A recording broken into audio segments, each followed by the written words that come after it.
नमस्कार साहित्य प्रेमी साहित्य अनुरागी सुधीवृंद।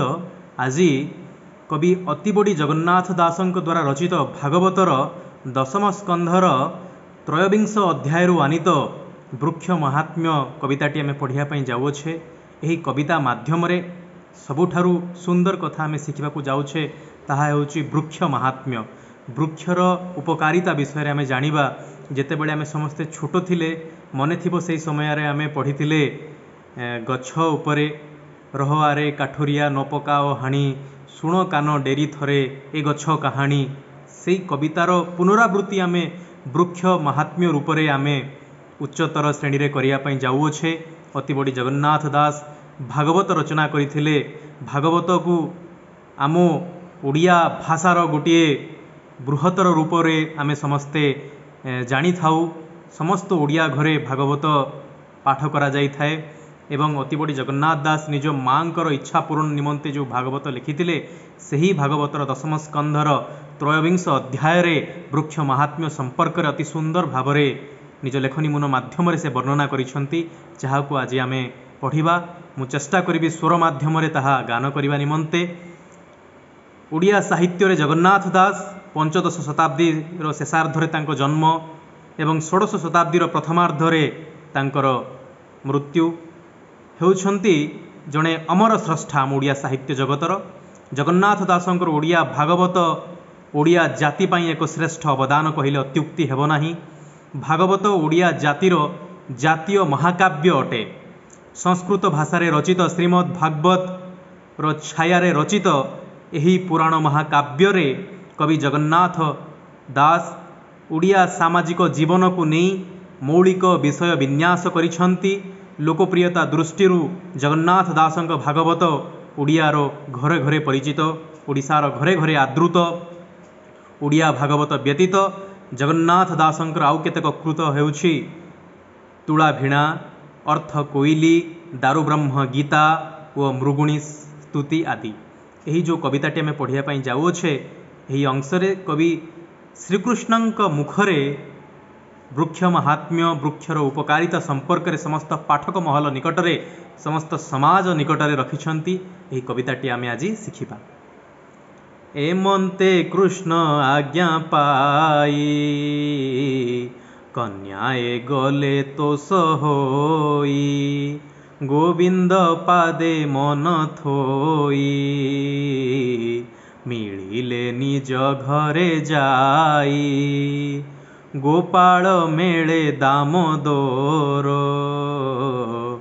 गाई चराई गले दूर निदा घर भी तेज लागी पोए होइले दुख भागी चरांती गोरु गोप मेले शीतल छाया वृक्ष तले वृक्ष को चाही दामोदर बोलंती गोपंक आगर हे स्तोक कृष्ण मित मोर श्रीदाम अर्जुन सुबल अंशु विशाल देव प्रस्त देख ए वृक्षंक महत्व परे करंती उपकार सुजन प्राणीक बेभार शीत बरसा घर्म दुख सही आंभंकु द्यंती सुख धन्य जीवन एहांकर जीविका हंती प्राणींकर सुजन घरे जन्हे जाई अतिथि निराश नुहई पत्र कुसुम फल छाई मूल बकल दारु देई क्षार अंगार भस्म ठा गृह को साजी बाड़ कंटा एते प्रकार सेवा करी नित्ये पर उपकारी एहांक प्राये जेबे होई संसारे मध्य देह बही मन वचन धने करी जे होए पर उपकारी दीन हरन्ति दुख सुखे से धन्य इह परलोके पुष्प पल्लव फल दले तरुर लंब डाल तले गोरु गोपाल घेनी संगे मिलिले जमुनार लागे शीतल जल पान करी वृक्षर तले नरहरी कृष्णंकु देखी गोप बाळे कहन्ति क्षुधारे बिकळे से राम कृष्णर ग्रत नमई दास जगन्नाथ। केते सुंदर भावरे अति बड़ी जगन्नाथ दास कवितार प्रारंभ रे वृक्षर महात्म्य संपर्क रे वर्णना करी परिशेष रे से कहिसंती नमई दास जगन्नाथ। जगन्नाथ दास प्रणाम करी नमस्कार करी एही कविताटी को समाप्त करुछि सांग करुछि। ଏହା सहित वृक्षर महात्म्य समस्त पाठक महल सामनारे उपस्थापित करिसंती श्रीकृष्णଙ୍କ मुख द्वार देई आमे वर्तमान एही कविताटी को सुंदर भावरे आलोचना करिया को चेष्टा करिबा। कविताटीर प्रारंभ रे एहा कहा जाउछि एमंते कृष्ण आज्ञा पाई कन्याए गले तोष होई। तोषर अर्थ होछि संतुष्ट। कन्या गोप बालिका माननकु एठारे कन्या बोली संबोधन करा जाई अछि। कृष्णंकर आज्ञा पाई गोप बालिका माने गोपी माने अत्यंत संतुष्टतार सहित गोविंदंक पादरे मन देई अर्थात श्रीकृष्णंक पदार बिंदरे मन देई निज घर को गले एवं गोपाल मेले दामोदर गोप बालक मानक सहित मेल करी मिसी दामोदर अर्थात श्रीकृष्णंकर अन्य नाम आमे जानिबा को पाइले ठारे दामोदर। दामोदर एइथिपई कुआ जाइछि जेतेबेले श्रीकृष्ण छोट थिले भारी दुष्टामी करुथुले तेणु माँ यशोदा तांकु दिने दामोर अर्थात दौड़ी रे बांधी देइथिले तो सेई दौड़ीर चिन्ह रही जाइथिबा हेतु तांको नाम थिला दामोदर। तो श्रीकृष्ण दामोदर गोप बालकों सहित मिसी गाई चराई गले। केउठाकु गले? दूर को गले गाई चराइबा पई। निदाघ रवि तेज लागी पोए होइले दुख भागी।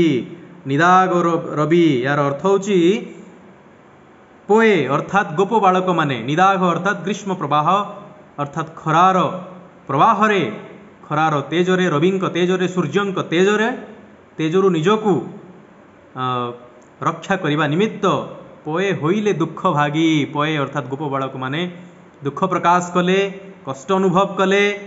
चरांती गोरु गोप मेले शीतल छाया तले। यार अर्थ होची गोप बालकों सहित मिसी वृक्षर छाया तले बसी गोरु गाई गोरु को श्रीकृष्ण चराउथिले। एतिकी जहाँ भी पंक्ति आम वर्तमान पढ़िले जेतिकी भी वाक्य आम पढ़िले पुणी थरे मु पुनरावृत्ति करुछि। यार अर्थ हेउछि कृष्णंकर आज्ञा पई गोप बालक माने अत्यंत संतुष्टतार सहित गोविंदंक श्रीकृष्णंक दामोदरंक पदार बिंदरे निजर मन स्थापन करी मन देई मन रखी प्रणाम करी निज निज घर को गले। यापर श्रीकृष्ण निज गोप बंधु मानक सहित मिसी गोप बालक मानक सहित मिसी दूर को गाई चराइबा पई गले। गाई गोरु को नहीं चराइबा पई गले जंगल को। सेठारे गोप बालक माने निदाघर तापरे सूर्यंकर तापरे अत्यंत कष्ट अनुभव करिबा समय रे दामोदर श्रीकृष्णंकर अनुरोध क्रमे समस्ते जाई वृक्ष तले आश्रय नले एवं गोरु गाई को सेठारु रही तत्वावधान कले। वृक्ष को चाही दामोदर बोलंती गोपंक आगर हे स्तोक कृष्ण मितमर श्रीराम अर्जुन सुबल अंशु विशाल देवप्रस्थ वृक्ष को चाहि दामोदर श्रीकृष्ण वृक्ष को चाहिए वृक्ष को चाहि सेठारु आरंभ कले वृक्ष महात्म्य वृक्षर उपकारिता कौन वृक्ष आमको कौन कौन प्रदान करुँच जहाँ निमंते आमे वृक्ष निमंते संपूर्ण जीवन पाई आमे तांको निकटरे आमे निजर मथानत करी सम्मानर सहित से निकटरे आमे कृतज्ञता प्रकाश करने दरकार ताहा श्रीकृष्ण जणाइले। एठारे गोटे शब्द अच्छी स्तोक कृष्णर अर्थ हूँ श्रीकृष्णकर मित्र श्रीकृष्णकर मित्र को माने थिले श्रीकृष्णकर मैत्र होउछंती स्तोक कृष्ण श्रीदाम अर्जुन सुबल अंशु विशाल और देवप्रस्थ एमाने सब श्रीकृष्णकर बंधु थिले। तो एमाने समस्ते श्रीकृष्णकर बहुत उत्तम बंधु थिले।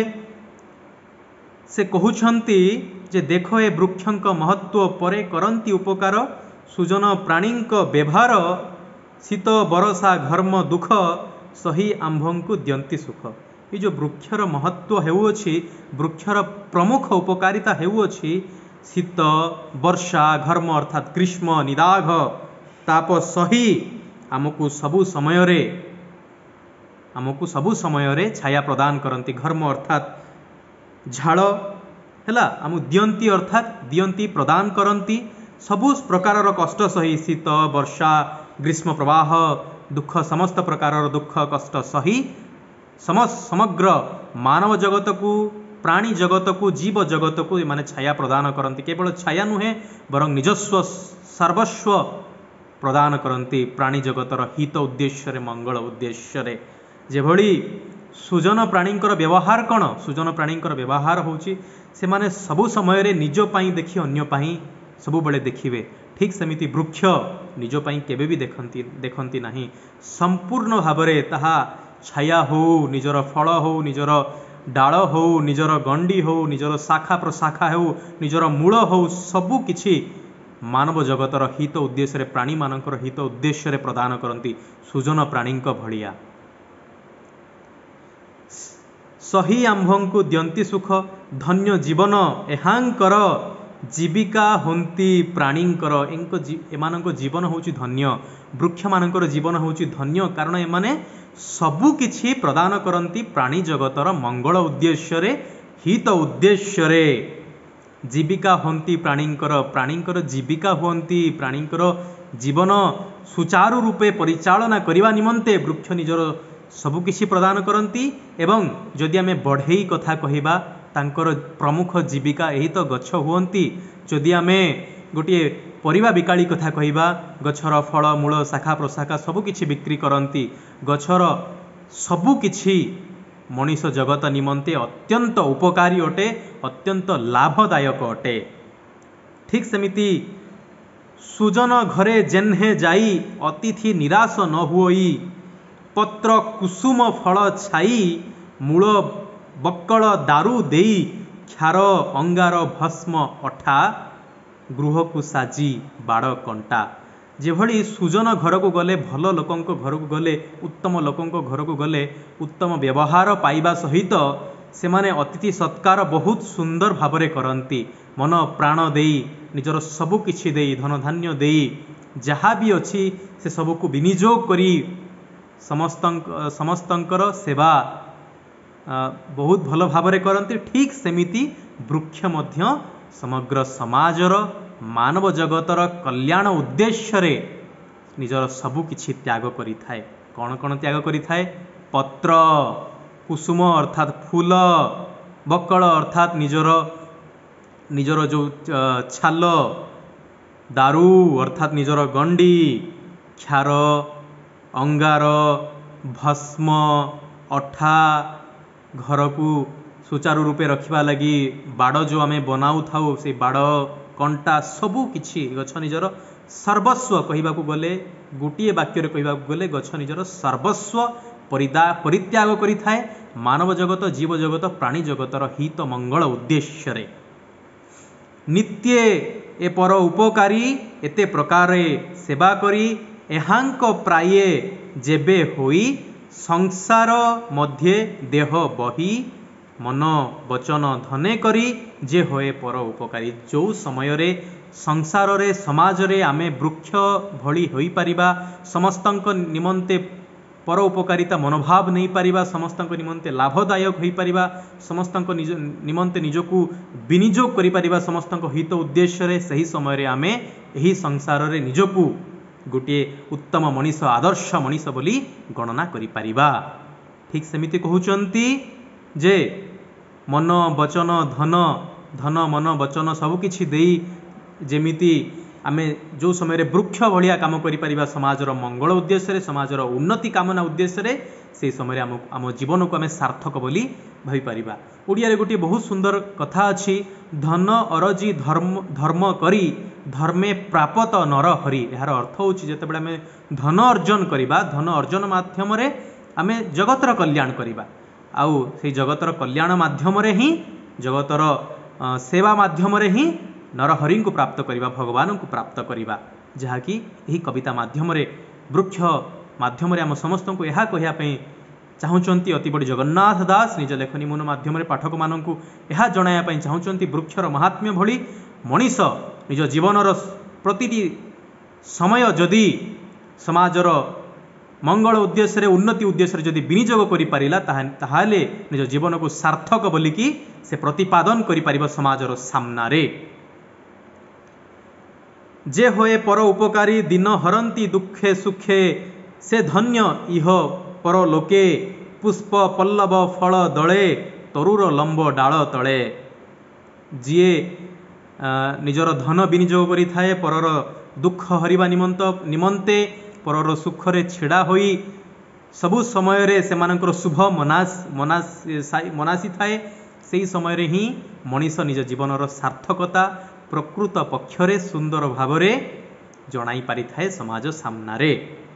पुष्प पल्लव फल दले तरुर लंब डाल तले, गोरु गोपाल घेनी संगे मिलिले जमुनार लागे। श्रीकृष्ण केउठारे बसिचंती? जमुना कूଳରେ बसिचंती, वृक्षर छाया तले बसिचंती। वृक्षर छाया तले जो समय से बसिचंती, वृक्षर शीतल छाया सेमानंकु अत्यंत आनंद प्रदान करुअछि। पुष्प पल्लव फल दले अर्थात फल मूल फूलरे संपूर्ण गछटी भरी होइकी अछि। सेई गछर छाया तले गोप बालकंक सहित श्रीकृष्ण दामोदर गोविंद बसिछंती एवं समग्र प्राकृतिक सौंदर्य को निज नयन जुगल रे से अनुभव करुछंती, आनंद उपभोग करुछंती। शीतल जल पान करी वृक्षर तले नरहरि, शीतल जल पान करुछंती। केउठारे शीतल जल पान करुछंती?